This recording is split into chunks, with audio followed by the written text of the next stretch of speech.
Thank you so much for joining us again. We're very excited to be sharing this. This is a topic that candidly is probably not as sexy as some of the other topics that usually people are concerned about, like growing with automations or social media. But it's an area that has it's very close to my heart. It's one of the areas that I've really focused on in my marketing career. And it's really, I think, paid dividends in terms of being able to quantify impact, be able to really move the needle. I've always described myself as not necessarily the most talented, like creative marketer, but as long as I can see, version A of whatever it is doing better than version B, we can always double down on version B and whichever one is doing better, if we can track that definitively, we can always double down and drive impact that way. And so that iterative approach of testing has always been really, really very valuable. And analytics empower all of that. So I'm very excited to jump in. We're going to try to keep this relatively kind of high level and pretty accessible. But here's our agenda today. We're going to go over the key newsletter metrics to track when you're building your newsletter, some tracking tools that every newsletter should have on their site to give you all the data that you need, some ways to segment the audience or kind of the practice of segmenting your audience to find deeper insights, analyzing subscriber behavior, and refining your content strategy. Last, we're going to close with some playbooks. I have one playbook here. I had planned to do a couple more, but I got pulled away to do some other stuff. So we'll probably include one or two more in the kind of after when we post this online. With that said, I think we're ready to get started. As far as this goes, we always start these presentations with a little bit of groundwork. And so this is going to be no different. If you've been to some of our other webinars, this will look very, very familiar, but we like to really lay the groundwork so that we're all kind of speaking from the same sheet of music. This is really, really critical hard work that if you do in the beginning, can be very, very useful as you start to build your newsletter. Everything kind of stems from these core principles. And so the first one is really deeply understanding your audience. When you're writing to the recipient, understanding like in your head, who is that person that you're trying to reach? There's an exercise that the folks over at My First Million cover in one of their podcasts about writing that rings true here. So Sean talks about when you are writing your newsletter, write to a single person. Try to really visualize who is that person, what do they do for work, what do they do in their free time, what problems are they facing, what problems are they trying to solve. The more detailed you can get about this type of person, in B2B sales, we call it like an ICP or a persona in marketing. The more you can really understand who the person is, the ideal person that you're trying to reach, the easier kind of everything else with producing a newsletter becomes, because you can really visualize and understand exactly what it is and who it is you're trying to talk to. And from that, a lot of the decisions you'll make around the types of content to produce, the type of rewards to offer for things like referral programs, the type of design, all of these things can spring from that source. The second one is to be constantly producing content. This is specifically important within analytics, where kind of a deeper body of data in order to be able to draw the patterns from. One data point is just a dot. Two dots is a line. In order to start seeing patterns, you have to have those 3, 4, 5, 6 different data points. And so just like with our other different webinars, consistently publishing and creating a habit out of your newsletter publishing is incredibly important. In the other newsletters we talk about, it doesn't really matter whether you do weekly, monthly, daily. I will say that while a daily is definitely the hardest type to produce, within the scope specifically of analytics, it's also going to give you the most data. And so that isn't to say, hey, you need to scrap your weekly and just do a daily, but the more often you're publishing, the quicker you'll be able to get to the findings that you're looking for. And so if you are doing a weekly, that's perfectly fine. And once you publish a couple times, you can get that data. We also talk about some of the other ones where if you are publishing a weekly, you can use social media almost as a proxy as you build your audience to figure out what users like and enjoy. So there are ways to kind of proxy in and get some of that data. But this is specific an area where kind of the higher frequency publishers are going to be able to get those findings a little bit more quickly. Next is your newsletter niche. This is related to number one, but really, we like to say that the riches are in the niches. That's a famous saying. I didn't make it up, but it's true. The more specific and deep you can get on a specific topic or a specific niche within an industry, the better. There's 1,000,001 newsletters about AI right now. And so if you're thinking about starting an AI newsletter, really the key to your success is going to be coming up with something that is novel, something that's in some sort of niche. So is it the intersection of AI and farming for Midwestern or southwestern farmers, a specific geographical area? That's a completely made up example, but like if you were to do that, you would have a very, very specific, not just who you're talking to in your audience, but you'd have a very, very specific like value proposition and scope. And so in that way, it can be more helpful if you go deep, and from that depth, then you can kind of expand. Like once you've built your authority, you've built your audience, you will learn more about what they want to hear about. And then perhaps from there, you can start building your media empire. And lastly, we added this last point last week. I think it applies here as well. Going deep, not wide. These tools that we're going to talk about can be a little bit overwhelming for beginners. I'm not going to sugarcoat it or pretend that they're not. So we're going to talk about Google Analytics. We're going to talk about Microsoft Clarity. We're going to talk about Facebook or Meta, analytics. These things are tools that are not typically used all that often by folks outside of marketing or outside of publishing this way. You may have never been inside of them. And so I would say just because we're going to have a couple different things that we're going to show, it's not necessarily required. You don't have to go and just set up this very complicated data collection, operation within your newsletter. You can start with one. You can start with Google Analytics and just become familiar with Google Analytics and just start there and become comfortable there. And then as you gain your data sea legs, you can then expand from there and see how things progress. So with that said, let's get started into the real meat and potatoes. The first one, we're going to start with the key newsletter metrics to track. Now, if this seems a little bit obvious, we wanted to start so that we're all speaking the same language, but these are really going to be the 7 of the most important metrics that you want to be keeping track of. Of course, some of these are going to be very familiar if you have already been publishing for a little bit, but we look at things like open rate, which is going to be the rate at which users open an email compared to how many were sent. Click-through rate is the number of users who clicked an email after they opened it. And there's a small distinction here. A lot of times you'll see in other places something called click rate, which is very similar to click-through rate, which I find to be a lot less helpful. Click rate is going to be the number of clicks by the total number of people who were sent a message.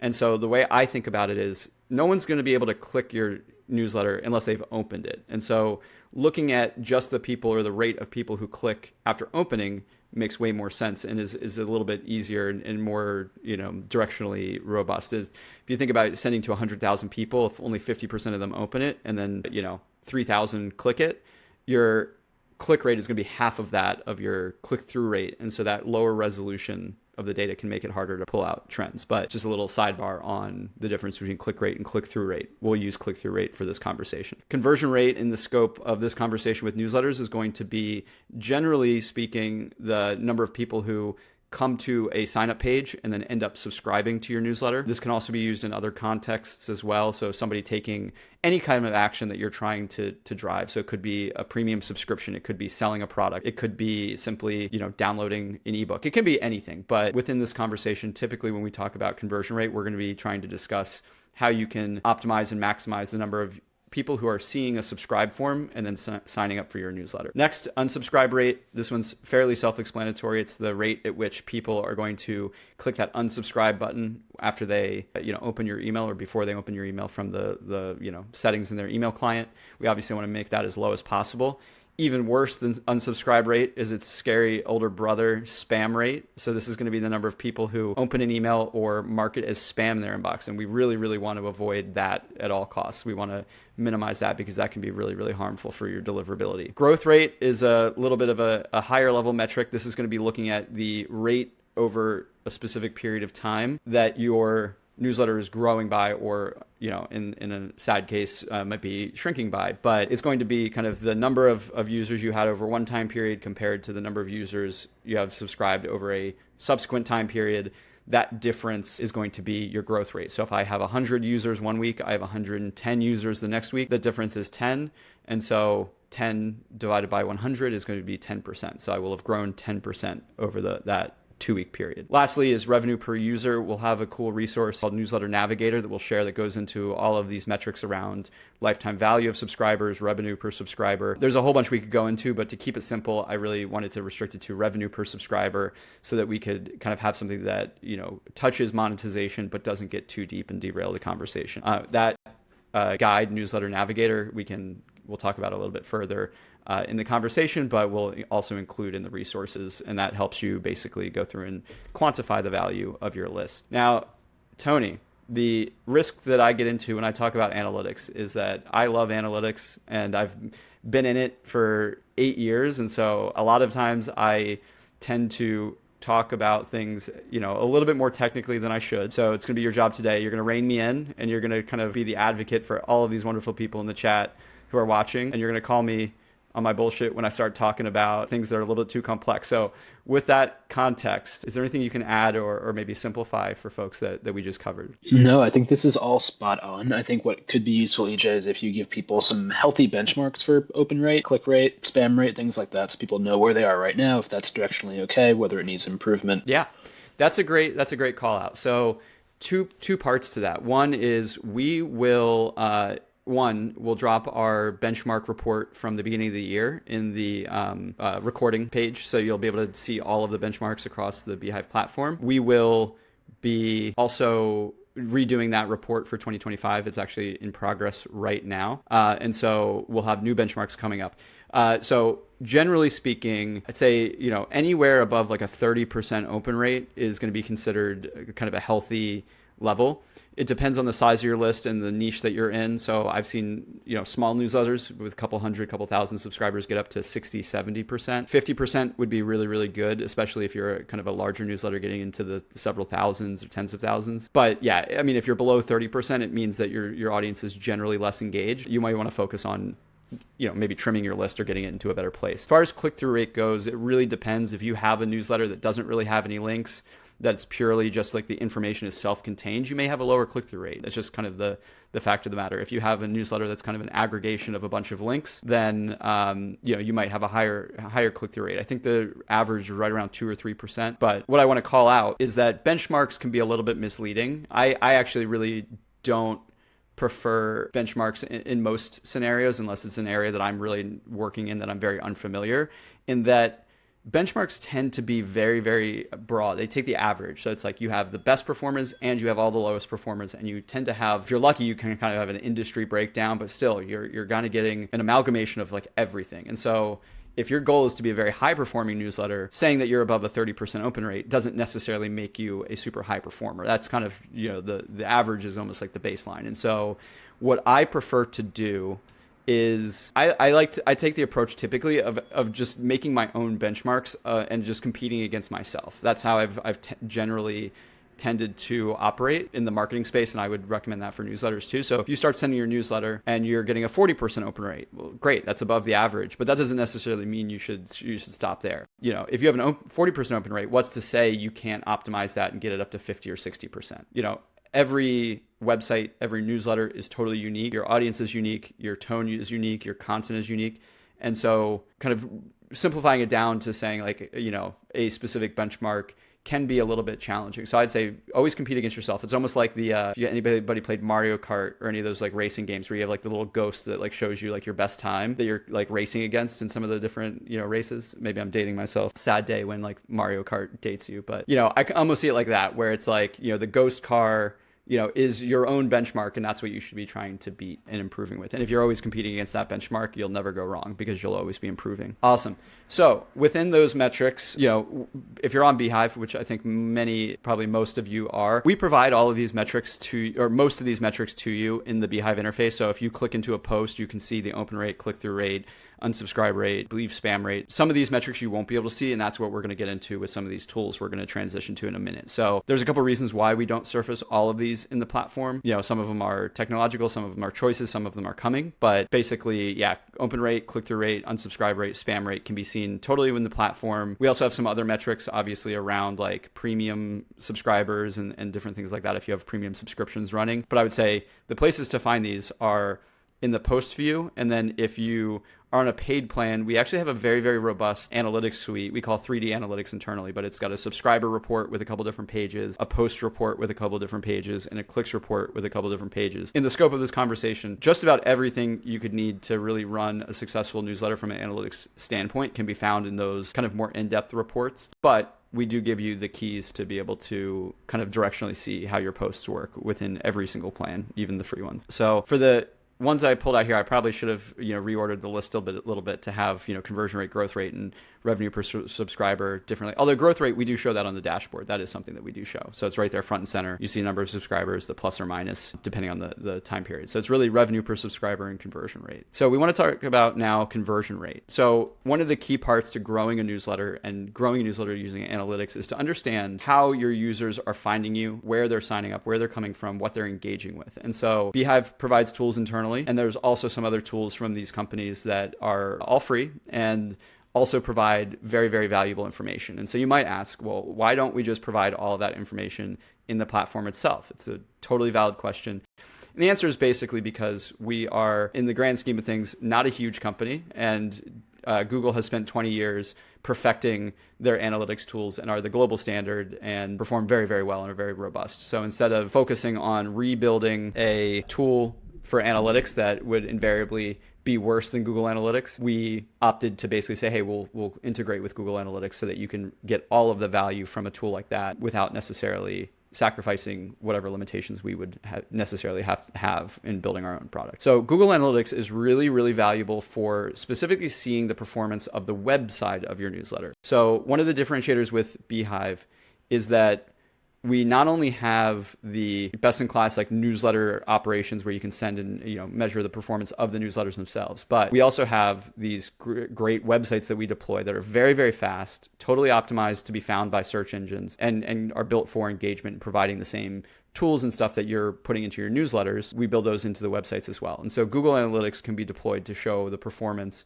of what's going on your website. So Google Analytics can show you everything you want to know about what's happening on your website. So where users are clicking to find your content, if they're coming from social media, if they're coming from a search engine, how long they're spending on your site, how long, how many pages they're clicking through. But one of the most important things is that with Google Analytics, you can set up what's called event tracking to be able to define basically goals and events that you want users to take. And so one of those is, of course, the subscribe event. beehiiv, inside, kind of under the hood, we have a built-in way for you to capture subscribers and basically tell Google Analytics when somebody subscribes through the site. We'll include those resources in the after call notes. We have a couple different tutorials, walkthroughs, as well as documentation that makes it literally just almost copy and paste, from the documentation to set this up. So couldn't be easier. But what that allows you to do is to be able to see, okay, I had a user come from Facebook, they clicked on my social post, and then they came to my beehiiv site, and then they put their email in and subscribed. And so I know that social post drove some impact. That's the type of analytics that really can help move the needle. When you're starting to see kind of in aggregate where you've had it on your site for a couple of weeks, you can see, okay, I had 200 people come to the site and I had 20 of them sign up, or I had 50 of them sign up. I had 70 of them sign up. And that then comes out to a conversion rate, which your conversion rate is the number of visitors underneath the number of subscribers. So if you had 50 subscribers and 200 visitors, it's going to be a 25% conversion rate. Now, we've seen conversion rates all over the place. I think the average on beehiiv for our sites that we deploy is right around 40%. However, I've seen folks who really get into it with ads and really get very, very focused performing campaigns that get up to 60, 70%, which means like 7 out of 10 people hitting that site page are signing up. Some of these other tools here I'll cover in a little bit less detail, but Google Search Console is a tool that allows you to see the performance of your website pages within Google search engine. So every time you do a Google search, you see the page results. It's called a SERP, the search engine results page. All of those links are ranked by Google to provide you the best response. Google search engine allows you for your own website to see how your different pages are ranking for different search terms that users are making and what those search terms are. So when we talk about analytics around SEO, Google Search Console is your place to go. That's a great jingle. I might trademark that. When you talk about SEO, Google Search Console is the place to go. We'll say that 5 more times. We'll make it stick. From there, Meta and other ad platforms, they all have their own analytics tools. So TikTok has their own analytics suite. Meta has their own analytics suite. Twitter, X has their own analytics suite. So if you do decide to run ads, usually that's going to be based upon where your audience spends their time online. You want to obviously be running ads where users are going to be found, but you may want to integrate the ad platforms analytics tools. We have instructions on how to do that for all of the major platforms. That's in our knowledge base, and we'll provide some of those tools in the call notes. And then the last one is Microsoft Clarity. Now, this one's a little bit unique in that not many people, I think, in the broad scheme of things, use this service, but it's an incredibly powerful service I'm really, really bullish about, and we use a lot on our site. So Microsoft Clarity is what's called a heat mapping tool. Heat mapping essentially is able to show you where users spend most of their time on site. They deploy a script on your site. There's instructions on how to do this, but they deploy a script on your site that basically records and tracks where users are spending their time, where they're scrolling, where they're clicking, how they're spending time on your site, in some ways similar to Google Analytics in that way. But Google Analytics is not a visual tool. It's not going to show you how far down on a page on average users scroll or where on the page they're clicking. That's where Microsoft Clarity can really come into play, especially when you start to play around with design, when you start to think about how long your posts should be on web. Unfortunately, there's not a similar aspect of Microsoft Clarity for your emails, but as we'll get into in a minute, beehiiv, we've built our own version for click tracking, and there's some reasons why we're a little bit more limited with email, but we have something that we've deployed internally for the emails themselves. Tony, I think I'm doing, on balance, a pretty decent job of staying pretty high level. Is there anything here from these that you would add to add some context? No, I think this is all really straightforward. I think there's always a word to be said about UTM tagging. EJ, if you want to talk about that at a high level. But really, it's just you have static UTM parameters that you can then use to collect data about where traffic is coming from. So let's say you're running a Google search campaign. If you use UTM source equals Google_search, you know all the traffic that you're getting from Google search. You can then look at performance by that one traffic channel. So I think there's a few data hygiene type conversations to be had in that direction. Yep. So when we say UTM parameters, UTM doesn't really, it used to mean something, it was the name of it, but it just they've become so ubiquitous that UTM parameters are just kind of what they're called now. But they're the way that across the whole web, I can comfortably say universally, it's how pretty much every company or web property will use to track their links. And so what you do is at the end of a URL, you're going to type in the question mark, which means the web browser is going to ignore when it's trying to go to the website. It's going to ignore everything past the question mark. You do UTM_source. And this is going to go in the chat, so take a look there in a second. And then after that source, you can say something like Google. So that UTM source is now going to show up if you add that to any link that that's linking back to your beehiiv site. When a user clicks that link and comes to your beehiiv site, both beehiiv and Google Analytics and any other tools you're using are going to pick up on that. They see, okay, UTM source. I know what UTM source means because it means where the traffic is coming from. And so that's kind of the link. I think what Tony was trying to point out is that's the link between being able to see where your traffic's coming from and seeing it visualized in these tools. So a lot of times if you're starting out, if you're not using UTM parameters, a lot of the traffic will just appear to be a category like direct traffic, which means it just doesn't have a UTM parameter. beehiiv does have features built in. If you go to your publications, or if you go to, I think it's publication settings still, you go to the bottom of the page, and we do actually have a section where we actually will automatically deploy all of the UTM parameters for UTM source, UTM medium, and UTM campaign on any link that you put into your editor. So when you publish to email or when you publish to web, we're going to automatically add UTM source, medium, and campaign, the three most common ones. And the details are going to be your own details. So the source will be your newsletter name. The medium will be newsletter. The campaign will be the name of your post. And so if you are linking to other sites, those sites will be able to see that you sent them traffic. Where UTM parameters, where you need to be as a viewer here, where you need to be on top of things is if you are sharing a link on Facebook or X or Reddit, you should be adding UTM parameters that show where that traffic came from. So if you want to post a link on Reddit, you do UTM source Reddit. If it's an organic post, you might do UTM medium organic. Medium, as the guide I'm sure will describe in better words, but the medium is almost like the nature of the traffic. So like medium could be like paid or organic, or those are the two most common ones. But like newsletter could be one because it's coming from like a newsletter organic. It would be Reddit organic. And then you could even just make up the campaign could be like the name of the subreddit or like the name of the post you're posting in. So that means when somebody comes to your site from that link, you're going to be able to see, okay, cool. A person clicked on the link on Reddit on this specific post and came to our website. There's some more advanced things you can get into. A lot of times when you start posting links like that, they kind of get ugly. They become very long. That's where things like link shorteners like Bitly and stuff come into play. You can actually put the long, ugly URL into the interface, and then it will give you like a very short, concise URL that doesn't have all of the UTM parameters. But when somebody clicks it, they'll be redirected so that when they end up on your site, they actually did come through the tracked link. Where do UTM parameters? I will break my rule and answer one question. UTM parameters are shown in a couple different places. You can see them at the subscriber level. So if you click into a subscriber, you can see where they came from in the UTM parameters details there. In the dashboard, when you look at your traffic, we have a table where it shows like where, how many subscribers you got from different sources. You can use UTM parameters in segmentation. So you can say, okay, show me users whose UTM source was X, Y, or Z. There's a few different places there. It depends on your use case, but they're pretty ubiquitous. It's an important metric to be able to see how people are using them. So moving on, segmenting your audience. So this is where things start to get interesting. So most of these tools have ways that you can segment your audience. Beehiiv has segmentation. Google Analytics has audiences. There's a bunch of different ways you can do this, but essentially taking the next step. Once you have your metrics that you want to measure, you've defined what they are. So you have maybe those 7, maybe you have some more. You have time on page or something like that.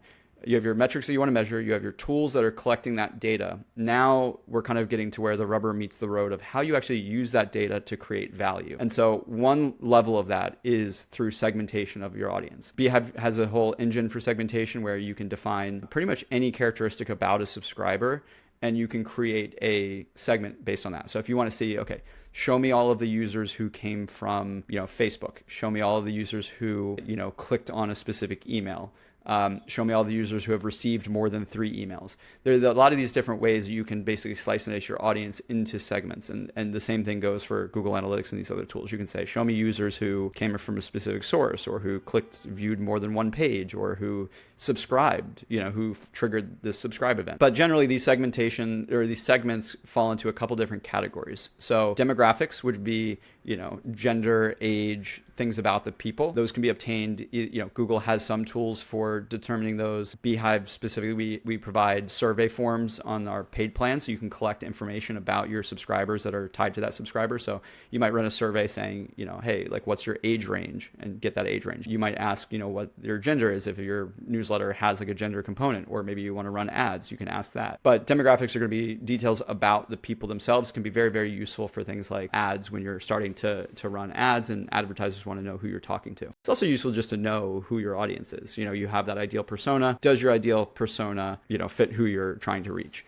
Behavioral is the next one, which would be how are users actually engaging, or how are users using your site? So in the world of Google Analytics, it could be, show me users who have viewed 4 or more pages. If you have a big archive, you have a lot of posts, you want to see who are people who are actually spending a lot of time on my archive and spending a bunch of time reading a bunch of content. That could indicate that they are kind of high value users. And how you use this data then comes to the next steps, but that might be an example of a behavioral, or just measuring, show me users who are subscribers, or users who are not subscribers, so you can see how their behavior differs or what content they're interested in. Interest-based could be showing, looking at analytics by different types of content tags, the type of content that users are engaging with. So do users engage more with posts that you post with a specific content tag, or a different type of content tag, or do users come from a post that talks about, if you're trying to get subscribers from Reddit, do they come from a specific subreddit more than another subreddit? Just 2 examples, but based on kind of the interest that a user has. Engagement level would be, I kind of got ahead of myself a little bit, but engagement level would be basically, have they opened multiple emails? Have they clicked a bunch of links? Is their click-through rate above a certain amount? Have they not opened emails? That gets into when we're talking about unengagement campaigns, which we talk about in our automations webinar, if you want to go back to that one. Lastly, customer lifecycle is going to be, where are they in their journey? Did they just subscribe, within a couple of days? Have they been a subscriber for months and years? Are they a paid subscriber yet? Are they just free and haven't upgraded yet? And so forth. So there's a bunch of different ways you can obviously mix and match these. So you can say, show me people who are, I want to know who is a subscriber, the behavioral part, and subscribed more than 3 months ago. So life cycle, you can really layer these together to get very, very specific. And The use cases vary, but the fact that you can do it is really the most important part. Tony, what are your thoughts on that? For sure, yeah. Something I do a lot day to day is looking at engagement level. And I think this actually connects a few different ideas we've talked about so far in the webinar. The idea of open rates and spam rates, engagement rates, and building segments. And so let's say your average newsletter open rate's 40%. If you want to protect that open rate, keep list hygiene top of mind, you can create a segment then of anyone who has a less than 10% open rate over the last 180 days. And so then you can send a specific campaign to those users asking if they want to stay on your list. I think that's a great example of this in action, where you can use these segments to trigger campaigns to get people to take specific actions. The flip side of that too is if you have a super highly engaged cohort that's opening every single newsletter, maybe they're a good candidate for a holiday promotion if you want to upsell them onto a product or a paid plan of some kind. These are the building blocks of a cohesive marketing strategy. Yep, makes a ton of sense. I think that's super valuable. I love the real life use case. So next, we get into analyzing that subscriber behavior. So again, kind of moving down the progression step by step. You have your segments. You've identified kind of these different categories of users that you want to track their behavior for, or you want to just get some basic insights. This is how you then can take those segments and then apply them into real life. There's a bunch of different ways, but the image here is taken from the screen within beehiiv, so you can see these are various segments. I didn't include the names because a lot of them are just kind of nonsense or just like not meant to be publicly facing. They describe the segment itself. It's not anything bad. It's just like doesn't make any sense.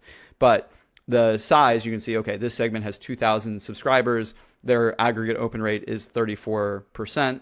Their click-through rate is 4.7%, and their unsub rate is 50%. So this means that of this audience I don't remember exactly which one this is, but this is one that's like clearly not that engaged if they have like a super high unsub rate. And we probably wanted to know like why is this group unsubbing, or like what type of behavior do we see a lot of unsubscriptions come from this specific segment. But that's one example of how you can view engagement patterns. You can see, okay, I have all of this traffic coming in from Reddit. I have a bunch of subscribers coming in, from Facebook ads.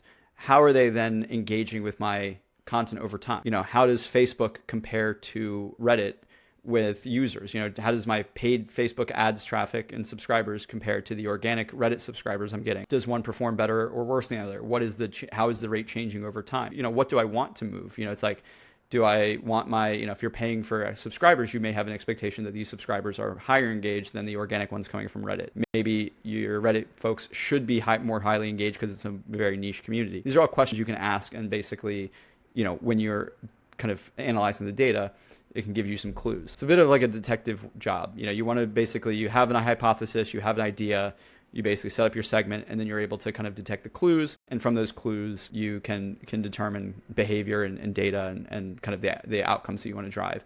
That part, I'd say, is the biggest part that comes from experience. There's different resources and different guides on how you can basically ask the right questions. But I'd say as you get into it, you start to get a feel for, as you get more familiar, with the different tools and platforms, that process becomes a little bit more intuitive. So it seems a little bit daunting. It can be at first, but I promise that it gets easier once you kind of start thinking and kind of get in the groove of working in a data-driven way. Content preferences is another way, so that you can say, okay, like whether you're collecting this data from users when they subscribe through a survey, or you're looking at content tags and doing it kind of more retrospectively, you can understand, how do users interact with different types of content. User flow analysis, you can see, if you have your Google Analytics set up, you can see how users are progressing through your subscribe flow, for example. You can see where do people drop off? Do people stop engaging at a certain point as they've started the process of signing up, if you have like a multi-step sign-up flow. User flow can also mean like, when somebody's reading your post, if you're using a heat map, like how far do most users read? Are there pages or posts where users read more or less? Do they, generally, do they like shorter versus longer content, and so forth? Retention analysis is a fantastic exercise, keeping your list clean. So understanding like how long your subscribers usually stay engaged. You can do that by seeing different time periods and where your engagement tends to drop off. And you can see, how can I engage users who have been around for longer? How can I engage them more deeply? Google Analytics is a great tool for looking at device and platform usage. So you can see, okay, how do most users access the web part of my site? Do they use phone? Are they using a specific browser? Maybe a lot of my traffic is using Arc, or a lot of my traffic is using a specific browsers, or something that maybe provides some context for. Some of this stuff won't. Some of it's just interesting and say, okay, cool, it's great. I'm getting a lot of traffic from Facebook, and most of them are reading it on their phone.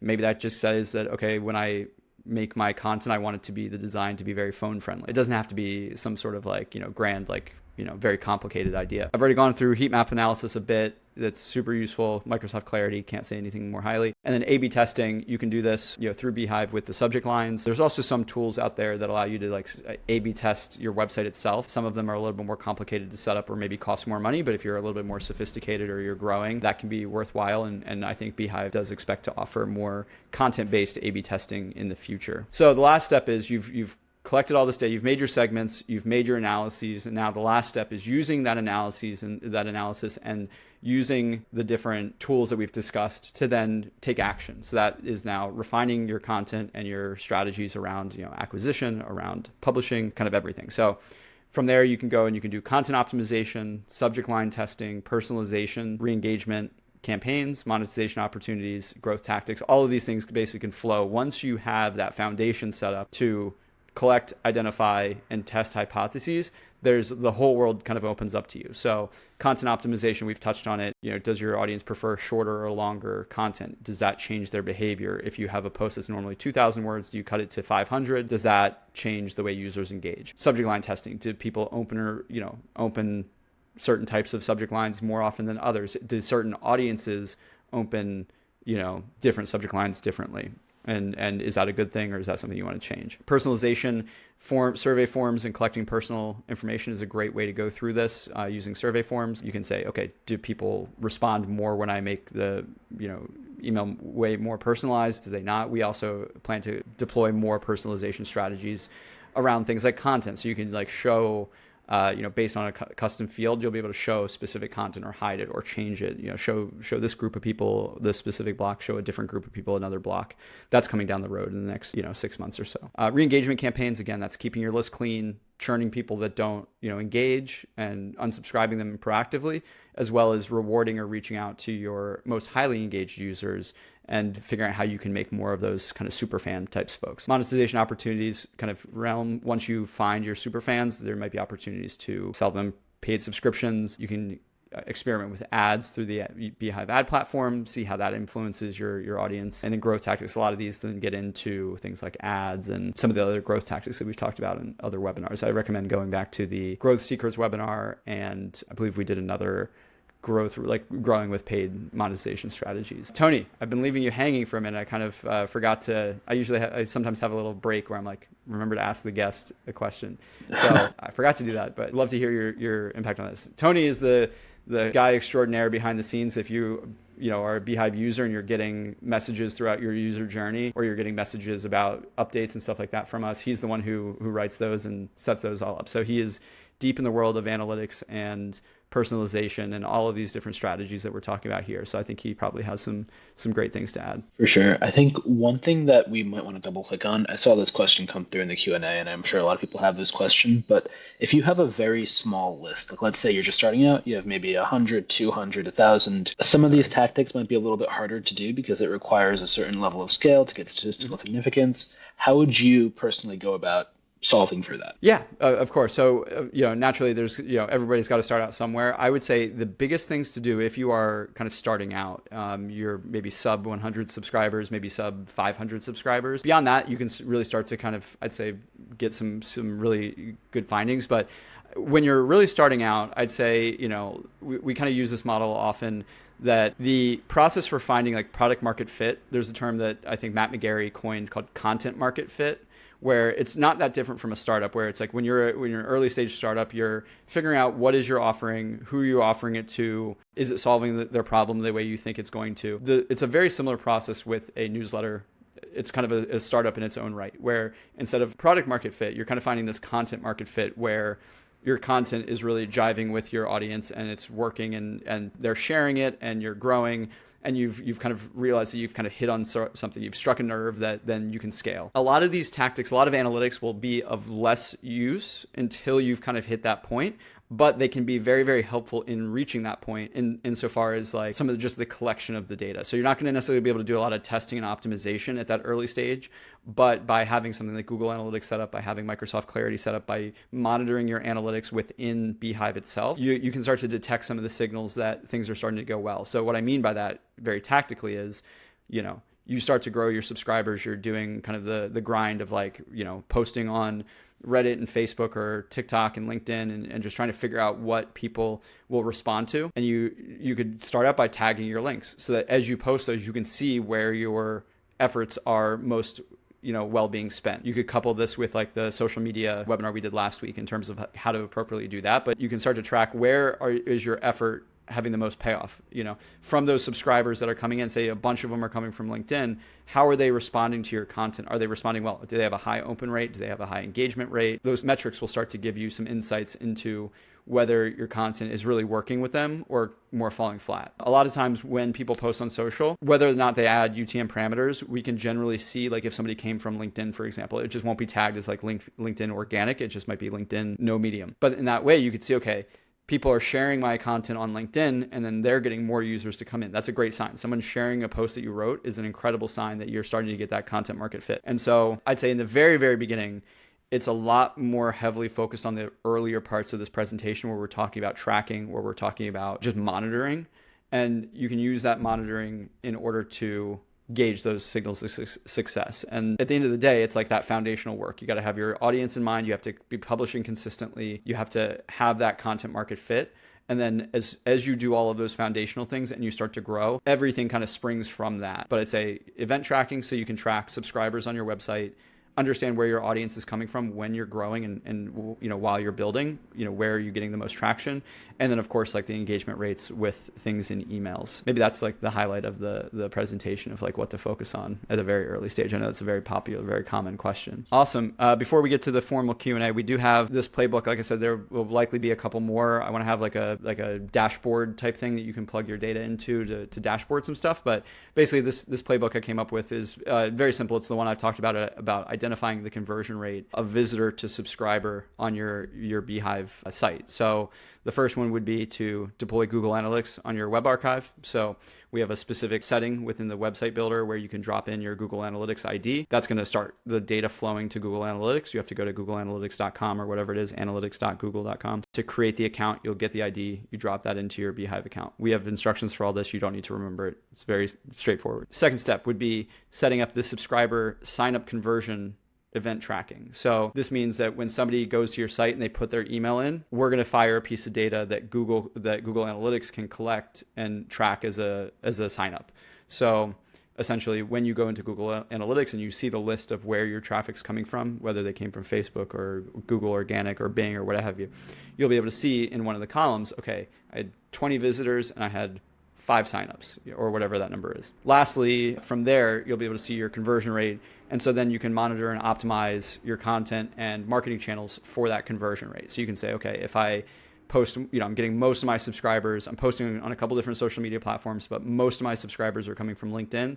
I'm going to really double down and just go all in on LinkedIn. That's where I'm seeing the highest conversion rate. That's where I'm seeing the most engagement with my newsletter. That's going to be my primary distribution channel. Hit me with some questions. We got a couple minutes. Perfect. There's been a few questions about gating content. The analytics you use when you want to decide, should I gate this content? Should I put it possibly even behind a paywall eventually? What sort of metrics do you look at when you make that decision? It's a really good question. So I would say typically for the decision whether to gate or not, it comes down to, really kind of how sticky your content is. A lot of times you will certainly see users bounce at a higher rate, which means coming to the site, seeing the paywall and leaving. You'll see a much higher rate of that. And bounce rate is something you can track within Google Analytics. You'll see a higher rate if you do gate. And so it comes down to a kind of a judgment call of like, what is your normal conversion rate on your site? Like without the paywall. So say it's 30%. And then, if you decide to put a paywall in, you'll see lower engagement in terms of like lower, less people like navigating the site, less people exploring your content, but you may likely see a higher conversion rate from the traffic that does come. And so does that trade-off of like engagement sacrifice, does the sacrifice between engagement better for subscription? And so when that works the best is when your content is maybe more technical in nature. It's something where there's like a big draw. If you have like a brand that people really, really need to get the data, if it's something that's like very pressing. I think about examples like Big Desk Energy, CEO of beehiiv, Tyler Denk, has a personal brand that he runs his newsletter through. It provides kind of incredible advice from the perspective of an operator of a high growth startup. A lot of people find that information really, really valuable. and prioritize it. And so when you go to his pages, I think you have to subscribe like right away. But a lot of people will do that because it's like the content to them is so valuable that they're willing to put that email in. And kind of the decision is, okay, if you're not willing to put your email in, it's a very low ask. If you're not willing to put your email in, then like I'm okay with you not being able to see the content. So I'd say kind of unique content that's more kind of strictly unique is probably better. If you have like a site where it's like, you're aggregating a list of links or something like that, or maybe like a news roundup, depending on the news roundup, you might be able to do it. But I'd say content that's a little bit like less unique or less original is probably not as good of a candidate for the subscriber break or requiring sign up to view. For paywalls, I think it comes down to, what is it that your users are paying to see? And that really kind of doubles down on like, if somebody's not willing to subscribe to see it, they're probably almost certainly not willing to pay to see it. And so almost like the same kind of equation of like, how unique and how valuable is this content, and what is the value? I mean, it really comes down to value too. It's like if your paywall is like $30, a month, like that equation is very different than if it's like 99 cents a month or $1 a month or whatever, and so that is a little bit harder to say, to give a fast and hard rule for. Also with premium subscriptions, there tends to be more than just the content. So it's like, are you getting an ad-free experience? Are you getting an extra newsletter a week? It's a little bit harder. There's a lot more that goes into the paywalling part, but there might be some small cues there. For people who don't want to stick around, I will plug that if this was useful, we do have our exclusive beehiiv Slack community that is every user who's a paid user of beehiiv is entitled to use. It's only active paying users of beehiiv. And so it's an incredibly valuable resource for asking questions. You can get feedback on your newsletters. If you have something that you've seen out in the wild and you're like, how do I do this? People are more than happy to answer those questions. We have a feed for product suggestions that we monitor all the time. Recommendations, if you want to do cross recommendations, there's like 20 different channels. It's like super, super useful. And again, if you're a paid user, you get full access to it, no extra charge or anything like that. And if you're on the fence, this can be the differentiating factor. We have somebody who's monitoring it.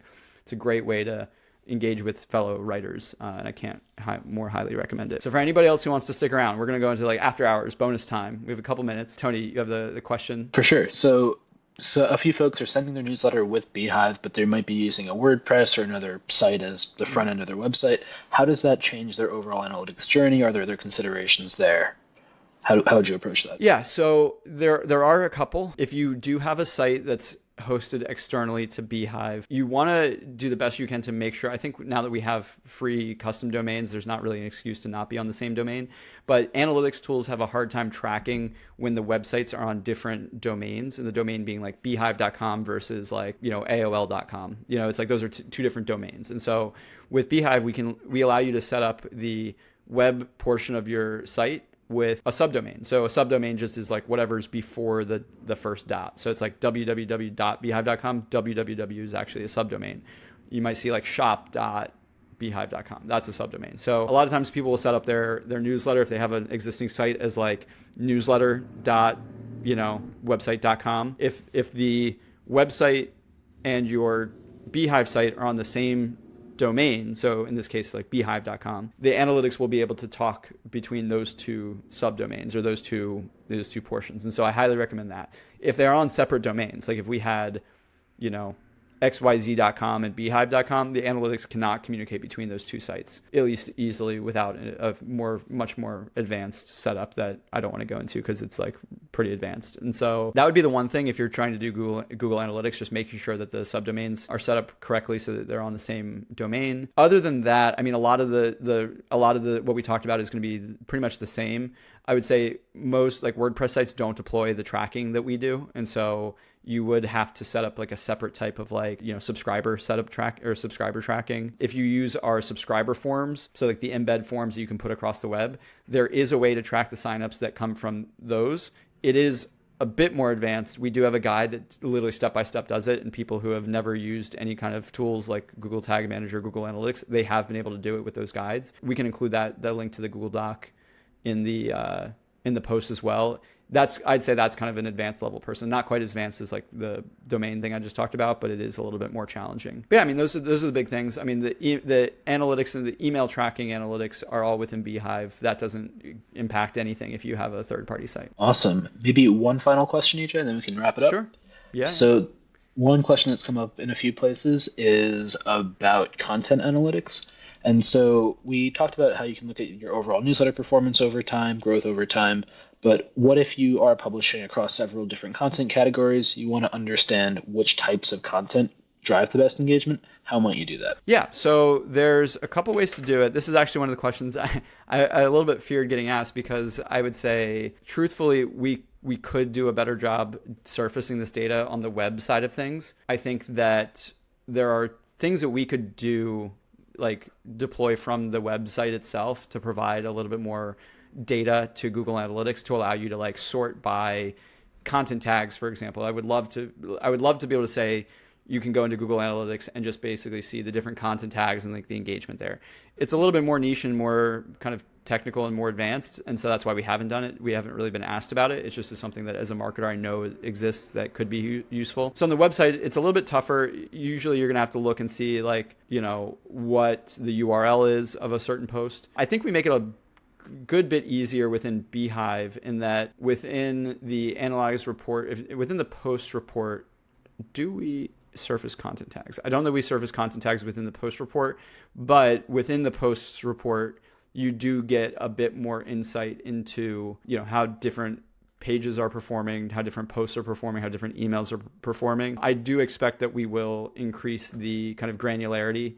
You know, like I said, if you're deploying content tags across all of your posts, being able to then go through and like analyze those in a centralized way. I'd say right now the way you would do that, I believe you can filter by content tags within your post feed. I think if you go to the post, you can then sort or filter by, let's see. Oh, no, we don't. We have authors, we have free premium platform. That's something I'm going to flag to the team. I think that would actually be really, really useful to be able to surface content tags a little bit more deeply. I apologize that that's not something we have a clearer answer to. But right now you'd basically be looking at URLs and you know, there's probably a way you can like associate different URLs with specific types of content, whether it's like a keyword you include in the you know, URL of the post or the name of the post. But that is something that I'm going to flag. This is a great call out. This is like literally how we've built the platform as we've gone. It's like we have questions from users that we recognize as being very, very helpful, and realize that it's maybe not something we've released yet. And so then we'll go and add it. So keep an eye out for that. I'm going to go take that to the team.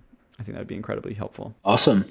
Yeah, I think we've gotten through the big content themes, question themes. So there we go. Awesome. Well, thank you all for your time. I really appreciate your presence. I think we had about 60 people here, so that's incredible that we were able to talk about analytics with such a huge crowd. I know it's something that can be scary, can be complicated, intimidating, overwhelming. I hope that we did at least an okay job demystifying that. Hopefully we did a little bit better than okay. If you are not on beehiiv and you just decided to join this call, we certainly recommend that you check us out, sign up for a free account. We have a 30-day free trial where you can access all of these different tools that we've talked about today. And if you do have more questions, you know, take the conversation over to the Hive. There's a ton of people who are in the Hive who can answer technical questions. We do monitor the Hive. We try not to get too involved because like we just wouldn't be able to do the important work. But if there's something where it's like a particularly challenging question, it'll get surfaced up to us. So thank you so much. Thank you, Tony, for joining, being such a great guest. You're the best as always. And everybody have a great day.